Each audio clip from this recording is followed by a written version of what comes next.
backboard. I mean, let's just keep watching that. Shannon, was this even more amazing than what we see from Steph Curry before games? Well, you see what Steph's impact on the game, Skip? Because Steph shoots the ball from the tunnel. I mean, at first he started shooting it from the sideline. He was on the bench, and then he backed up into the stands, and then he went to the tunnel. And so now he does it from the tunnel. It just goes to show you the impact that Steph Curry's had on this game. That was a very impressive shot, but he's going to have to do it more than once because we've seen Steph hit the tunnel shot more than once. Now, he's definitely hanging a letter on somebody if they're playing horse. Yeah, you know what, Skip? I'm not going to even tell that. I would just say next. Yeah, exactly. You got me. I'm H. I'm not going to even let you. I'm not going to even give you the satisfaction of seeing me hit the back side of the rim or the backboard. But it just, Skip, that's why I'm not surprised not anymore when guys shoot logo threes and shoot half-court threes, because they do this. This is what they do. Shoot around, ain't nobody really practicing. They working on stuff like this. So I'm not surprised when a guy shoots a shot with 15 seconds on the shot clock and it's from the logo or it's from half court. And nothing surprises me anymore because these guys practice. They're good. They're professional. You know, they show Tom Brady was throwing and the target's moving. He hit it all 3 times. So I'm not surprised when in moments, big moments, that he's pinpoint accurate. So nothing really surprised me about a professional athlete in his sport doing things that's sports related. It was an unbelievable shot. I mean, how he was able, forget that, you know, look, I've seen Steve Nash do this and bounce it off his head and alley-oop the ball to Amari Stoudemire in the dunk contest, Skip. But it's the angle. I mean, you got to shoot that ball. I bet if I gave him 20 more chances, he couldn't do it. Do you believe he could do it? No. I don't care about the soccer kicks. I don't care about bouncing it off his shoulder. Right. I care about the most severe angle of a shot I've ever seen made.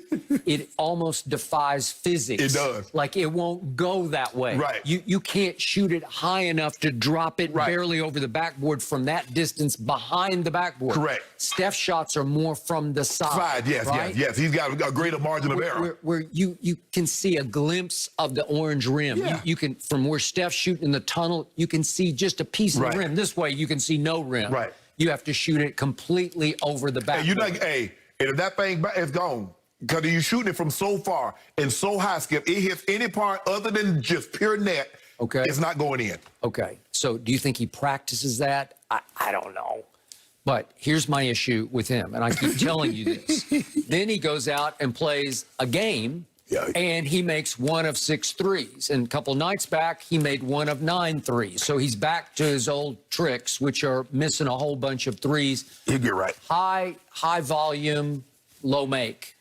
He's not a very good three-point shooter. And it surprises me because they kind of go as he goes from the three-point line, because he had a little hot streak and they got hot. Right. And now they've gotten cold again. And they're 1-3 in their last 4 games, and he's 8 of 32 in those games, 25%. Now he's fallen back to 36.6% for the year from 3. It's not good enough. It ranks 107th of 157 qualified. It's not good enough. This was your preseason MVP. Yes. Am I right? Yeah. And again, his free throw shooting is just barely above LeBron's. It's 73.9%, which ranks 87th of 110. That's not good enough. If you're that guy, and some nights I watch him in the lane, I don't even know how he does it. He's stronger than I thought he would be. Yeah. He plays stronger. He Euro steps people out of their minds where they just can't defend it because he shoots off the wrong foot half the time. There is no foot anymore. There's not a right foot. Last night was a bad matchup for them because they don't really have a post. Even if, I'm not so sure, even if Porzingis had a play, it would have been any different because he's too light in the back pocket. And then you bring Cauley Stein in to try to deal with Joel Embiid. That's why Joel Embiid had 36 points in 26 minutes and basically vaulted himself right back into the MVP discussion. I'm glad you brought that up because I believe he's right back in the middle. Because, Skip, the thing was, like LeBron injured out. Harden was like, I thought Harden had seized control. Now he's out. So it's going to be the last man standing. And you're going to have an anomaly season, Skip, where you're going to have an MVP, possibly someone win this award that's missed, and probably going to be Joel Embiid, Skip, that's missed 20, 25 ball games, which is unheard of. But, you know, Jokic is having an unbelievable season. But but I don't really know how much farther they're going to move. It looks like Murray's injury is serious. It seemed like it was. I'm going to knock on wood for him because I haven't heard the end of the imaging that they needed. It looks serious, Skip. Non-contact, you go down like that. And he'd been having some trouble with that knee already, and it looked like it went a little wonky sideways. And it just looked, there was non-contact. But which is never good.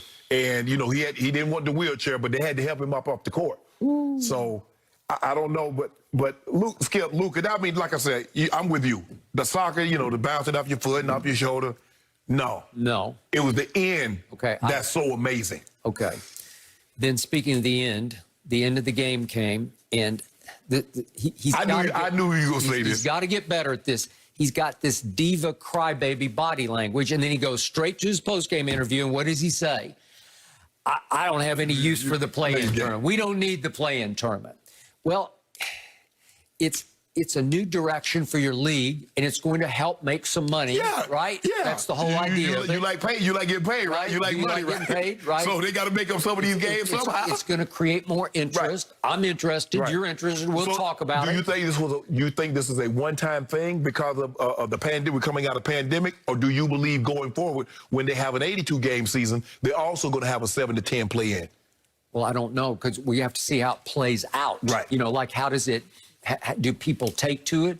Usually, my experience with these leagues, the more the merrier. Right. When they add playoff slots, as the NFL and plus, because, Skip, they saw what the 7-8 play-in game was like, what 8-9 play-in game was like last year. There was a lot of buzz. It was fun. Yeah. So now you're going to get 7 through 10. Yeah. And what, you got to win 2 games? I mean, I guess if 7 beats 8, they're in. Yeah. And then 9 and 10, if 10 beats 9, you got to play another game or something like that. I thought he was just belly aching after the game because they had they got blown out off the floor. Joel Embiid had 36 points in 26 minutes. Right, and they were trying to double him, and he would just turn it on people and shooting 12-foot jump shots, and then glaring at the Dallas bench, and it was humiliating because it was in Dallas. Yeah.